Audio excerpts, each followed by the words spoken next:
আবার নামাজে যদি কোনো ভুল হয়, ইমাম সাহেব ভুল করেন, আমরা পেছন থেকে পুরুষরা পড়বো সুবহানাল্লাহ।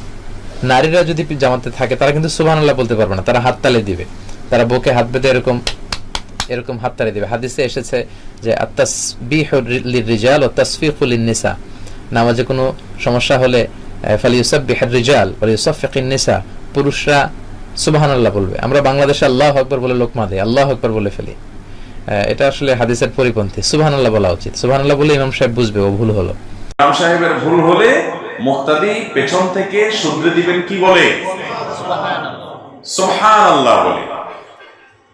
আমাদের দেশের সবাই কি বলে? আল্লাহু আকবার বলে।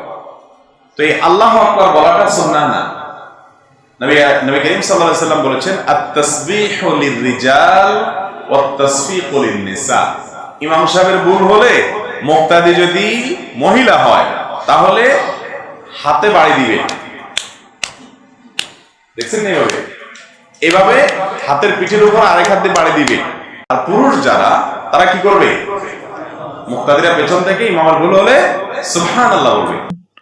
হাদিসে আছে ইমাম সাহেব সালাতে ভুল করলে সুবহানাল্লাহ বলবে, কিন্তু মসজিদগুলোতে তা না বলে আল্লাহু আকবার বলে কেন? সুবহানাল্লাহ বলা এটাই সুন্নাহ, এটাই মুস্তাহাব।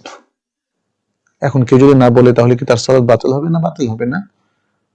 কিন্তু মুক্তাদিদের মধ্য থেকে যে কোনো এক প্রান্ত থেকে একজন বা দুজন যদি সুবহানাল্লাহ বলে তাহলে ইমাম বুঝতে পারবেন যে তার লোকমা হয়েছে। আসলে শুধু সুবহানাল্লাহ বলার দ্বারাই কিন্তু ইমাম নিজেকে শোধরাতে পারবেন, কারণ তার সন্দেহ হয় 2 রাকাত না 3 রাকাত পড়েছেন, 3 রাকাত না 4 রাকাত পড়েছেন। নামাজে ইমাম যখন সহ করে, ইমামের ভুল হয়, পুরুষরা কি বলবে?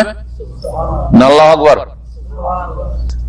অথচ নবী স্পষ্ট হাদিসে আত-তাসবিহু রিজাল আত-তাসবিহু লির-রিজাল ওয়া তাসফিকু লিন-নিসা, পুরুষদের জন্য তাসবিহ সুবহানাল্লাহ বলা আর মহিলাদের জন্য তাসফিক তালি।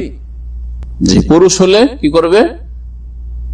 সুবহানাল্লাহ বলবে, আর মহিলা যদি হয় তাহলে কি করবে? তালি দেবে, এরকম করবে, এরকম করবে। হ্যাঁ, এবার এরকম করবে না, কারণ কাফেরদের তালি হচ্ছে এটা, সেই জন্য ওলামারা বলছে এরকম না করে যে এইরকম করবে। জি, রাসূলুল্লাহ সাল্লাল্লাহু আলাইহি ওয়াসাল্লাম এবার সবাইকে বললেন, ইযা রাবাকুম আমরুন ফিস সালাত ফালিসাব্বিহুর রিজাল ওয়াল তুসাফফিকুন নিসা। যদি সালাতের ভিতরে, নামাজের ভিতরে তোমাদের কোনো বিষয়ে সমস্যা হয়, ইমাম ভুল করেছে অথবা কোনো জরুরত আছে, কোনো সমস্যা হয়েছে, কথা তো বলা যাবে না, কি করবে? পুরুষেরা সুবহানাল্লাহ বলবে আর মেয়েরা তালি দেবে, তালি দেবে। তাহলে হাদিস বললাম, এখনো ব্যাখ্যা করিনি। আপনারা কি মনে করেন নামাজে ভুল হলে কি বলে লোকমা দিতে হয়? সুবহানাল্লাহ বলাটাই সুন্নাত। মসজিদে আমরা যখন নামাজ পড়ি, ইমাম ভুল করলে পুরুষরা লোকমা দেয়, কি দেয়? কি বলে দেবে? সুবহানাল্লাহ বলে। মহিলারা কি করবে? হ্যাঁ, আত-তাসবিহ লির-রিজাল আত-তাসবিহু ওয়া লিন-নিসাই আত-তাসবিহ। পুরুষরা বলবে সুবহানাল্লাহ, মহিলারা এভাবে। যদি মহিলা থাকে, যদি মহিলা মসজিদে থাকে তাহলে তারা হাতে ইশারা করবে, বাড়ি দেবে, তালি দেবে। মুসল্লিদের মাঝে 2টি ভাগ হয়ে যায়। একদল বলেন নামাজের মাঝে আল্লাহু আকবার বলে লোকমা দেওয়া ঠিক নয়, বরঞ্চ নামাজের মাঝে কোনো ভুল হলে সুবহানাল্লাহ বলে লোকমা দেওয়া। এই ক্ষেত্রে কাদের কথা সঠিক জানিয়ে উপকৃত করবেন। প্রিয়দিনী ভাই, যারা বলেছেন নামাজের ক্ষেত্রে যদি ইমাম সাহেবের কোনো ভুল হয়, সেই ক্ষেত্রে আল্লাহু আকবার বলে লোকমা না দিয়ে সুবহানাল্লাহ বলে লোকমা দেওয়া, তাদের কথাটাই সঠিক।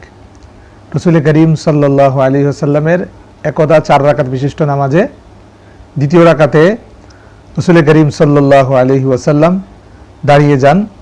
সেই ক্ষেত্রেও সাহাবায়ে ইকরাম রিজওয়ানুল মাজমাইন সুবহানাল্লাহ বলেই লোকমা দিয়েছেন। হাদিসটি সহিহ বুখারীতে 1218 নম্বর হাদিসে এসছে।